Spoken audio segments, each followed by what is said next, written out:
South Dakota Governor Kristi Noem is suing the Biden administration for canceling the 4th of July Mt Rushmore fireworks display.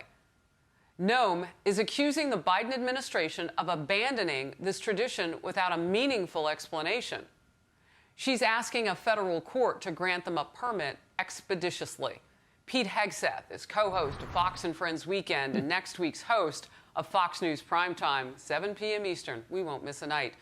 Pete, so the governor has to get involved to get a conversation about a patriotic event in her state, which is outside. I know. Well, first of all, this is the same Biden administration that has graciously told us we're allowed to hold maybe a 4th of July picnic, maybe without double masks on. So they still believe they're the ones that bestow our freedoms upon us. Of course, remember, Harris, you know this. This is where Donald Trump had such a big fireworks celebration. So there's definitely retribution here. Hey, Kristi Noem. Hey, South Dakota. You've been flaunting our views from Washington, D.C. from the beginning. Here's a backslap there. There's no end to what the federal government will do to try to, extract revenge for things they don't like. But this, I think, is actually, it's an unholy case of COVID-16-19, if you will. They're using COVID as a rationalization, but then they're also saying because of tribal grievances of Mt Rushmore itself, the idea that it's stolen on indigenous land, therefore we shouldn't even be celebrating 4th of July to begin with. This is wokeism combined with COVID-19 to create every rationale a bureaucrat would want to say, no, you can't. Forget about your 4th of July celebration. And wouldn't the government have thought that the governor would have relationships with people in her community and would be representing all of the citizens of her state? What a great point. Who elected the governor of South Dakota? Who's supposed to be their voice? Not the Biden exactly administration. No, exactly. This is why we have federalism. This is why we have states to allow them to make their own decisions. If residents of South Dakota don't want to go there or they don't like the way she's handled masks, they don't have to vote for her again. But she's been courageous in her stance and ultimately.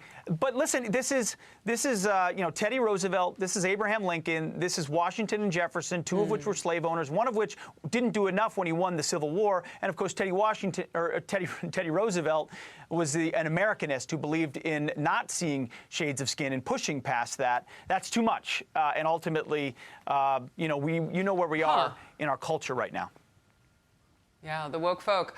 19 Senate Republicans calling for an investigation now, Pete, into allegations that John Kerry gave sensitive information to Iran while he was Secretary of State. And they want him removed from the National Security Council while the investigation is underway, saying, quote, Secretary Kerry has a long history of employing transactional diplomacy against the best interests of the U.S. or our allies. Kerry has denied the claims. Pete, your take.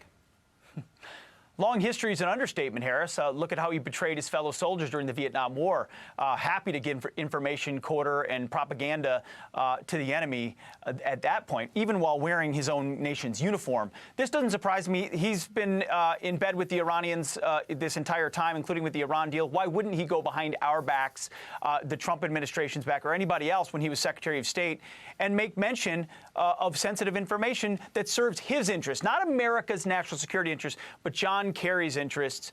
And this was found out because of leaked audio where the Iranian foreign minister didn't know he was being taped and said, no, we didn't know that it was Israel that was in charge of those 200 strikes in Syria. This is really damaging information from our allies to our enemies.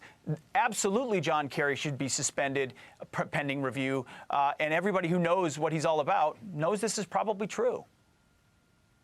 I'm going to get to this.